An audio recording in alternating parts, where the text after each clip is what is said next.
Physics, Part 7. Okay, so here is a cube and there is electric field intensity of 5 Newton per Coulomb. In the adjacent diagram, a cube of side 1 meter long is placed keeping its two faces, मतलब एक ये normal to the direction of uniform electric field as shown. Electric field की value दे रखी है. Find net flux through the cube. तो flux के लिए I know आप लोगों के mind में formula आ जाएगा phi equal to E dot A and further we can expand it EA cos theta, but और गॉस थ्योरम का भी आ जाएगा आपके माइंड में कि phi equal to Q upon epsilon naught, और ये आने भी चाहिए.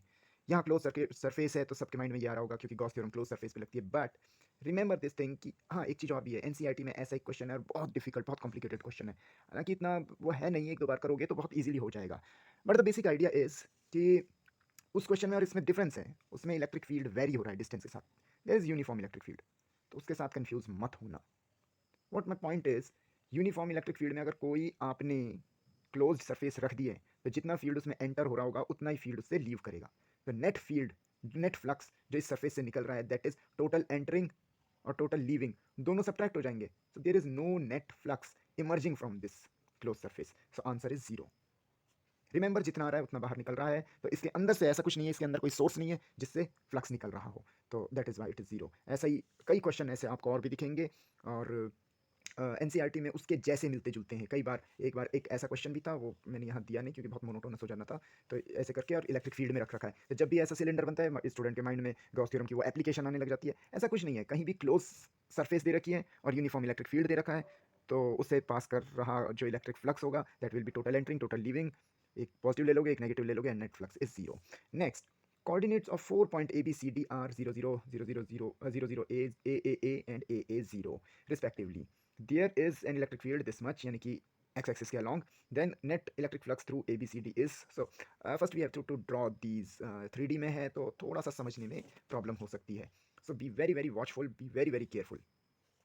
Okay, पहला A पॉइंट ये हो गया 0 0 0. दूसरा 0 0 A. Okay, this is x, this is y and this is z.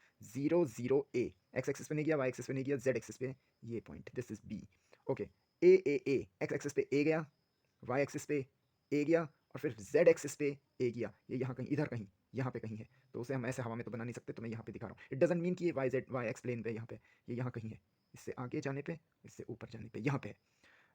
And last A zero, x axis पे ए गया, वाई एक्सिस पे ए गया और जेड एक्सिस पे मतलब इधर नहीं आया. So these are the points A B C and D.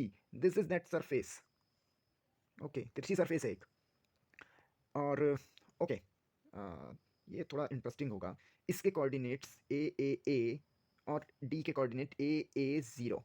And remember यहाँ से यहाँ तक ये ए है, यहाँ से यहाँ तक ये ए है, फिर यहाँ से यहाँ तक ये ए है, यहाँ से यहाँ तक ये भी ए है और यहाँ से यहाँ तक ये भी ए है. And now there is an electric field और यूनिफॉर्म इलेक्ट्रिक फील्ड. अच्छा, दे नहीं रखा है, बट या ऑफ कोर्स उसकी वैल्यू फिक्स है and it is along x axis and it is E which is E not I cap. So ये जो सरफेस है इससे निकलने वाला फ्लक्स फाइंड करना है. तो what is flux? Total number of electric field line passing normally through a surface. So we can play a trick here. इससे जो फील्ड लाइन निकलेंगी इसका एरिया वेक्टर इधर काम करेगा, हम कर सकते हैं इसे भी, but I have a trick for such question. इसका एरिया वेक्टर इधर काम करेगा और फील्ड लाइन इससे ऐसे पास हो रही होंगी. तो अगर मैं इस तिरछी सरफेस के बजाय यहाँ पे जो ये प्लेन सरफेस बन रही, जितनी फील्ड लाइन इस सरफेस से पास होंगी उतनी फील्ड लाइन तो इससे पास होंगी, and this is what electric flux mean. तो हम ट्रिकी वे में इससे निकलने वाला फ्लक्स फाइंड करेंगे. तो इसका एरिया हो गया ए स्क्वायर, और वेक्टर फॉर्म में लिखूँ तो ए स्क्वायर आई कैप. हमारे पास इलेक्ट्रिक फील्ड इंटेंसिटी हो गई E not I cap. I dot I is 1, so it is E naught A square. Here it is.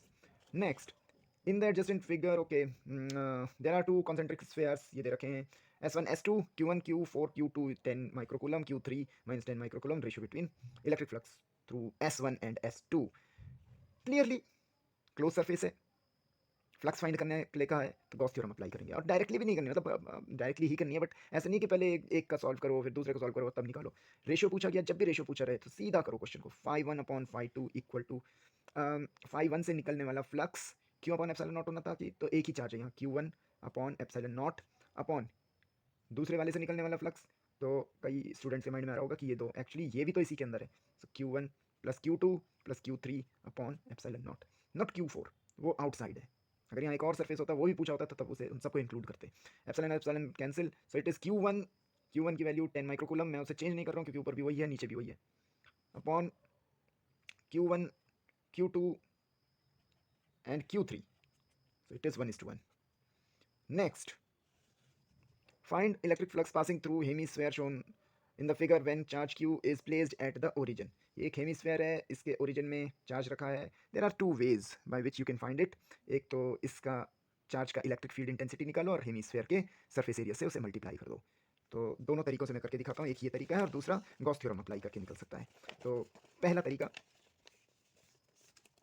Point charge की वजह से इलेक्ट्रिक फील्ड इंटेंसिटी हो जाएगी, I mean phi equal to E A, और हर point पे electric field और जो ये सरफेस है वो नॉर्मल होगी. तो actually it is E dot D A and then it is E D A, और हर एक पॉइंट पे एंगल 0 डिग्री बनेगा एरिया वेक्टर के साथ. So it is like this, cos 0 is 1, so it is E dA. Now what is E?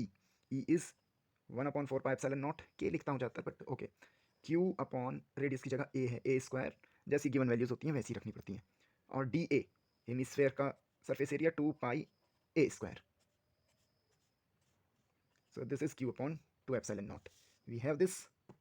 और इसकी जगह देर इज अनदर मेथड यहाँ पे रखा है, तो हम इसे दूसरे साइड भी हेमीस्फेरिकल सरफेस से इनक्लोज कर देंगे. Now it is a perfect sphere, तो इससे निकलने वाला flux straight forward Q upon epsilon not. तो ये तो पूरे स्फेयर से निकलने वाला है, तो हेमीस्फेयर से निकलने वाला इसका हाफ कर देंगे, phi through hemisphere. So last for today only,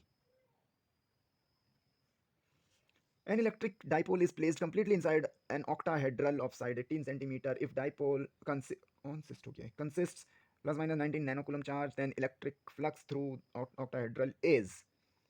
now आपके माइंड में बहुत कुछ आ रहा होगा, ऑक्टाहेड्रल शेप कैसा बनता है, वो जैसे ऑक्टागन होता है उसके सारे फेसेस को जॉइन कर करके, मतलब एक इससे बना हुआ जो सॉलिड होता है दैट इज ऑक्टाहेड्रल. एनीवे, तो ऐसा कुछ नहीं बनाना. ये मैंने जानबूझ के इतना कॉम्प्लिकेटेड दिया, कुछ भी दे सकता था पर इतना कॉम्प्लिकेटेड. कोई भी क्लोज सरफेस के अंदर अगर तुम इलेक्ट्रिक डाइपोल रखोगे तो रिमेंबर, इलेक्ट्रिक डाइपोल का जो नेट चार्ज होता है ऑफ इलेक्ट्रिक डाइपोल वो ज़ीरो होता है.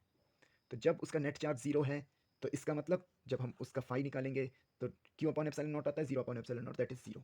तो straight forward it is 0. So remember such things. अगर यूनिफॉर्म इलेक्ट्रिक फील्ड में आपने कोई क्लोज सरफेस रख दिया तो उससे नेट फ्लक्स 0 होगा. सेकेंडली अगर आपने एक इलेक्ट्रिक डाइपोल एक क्लोज सरफेस में रख दिया तभी भी नेट फ्लक्स 0 होगा. So whenever there is if total entering flux is equal to total leaving flux, then it is 0, or if there is no charge or no net charge inside the surface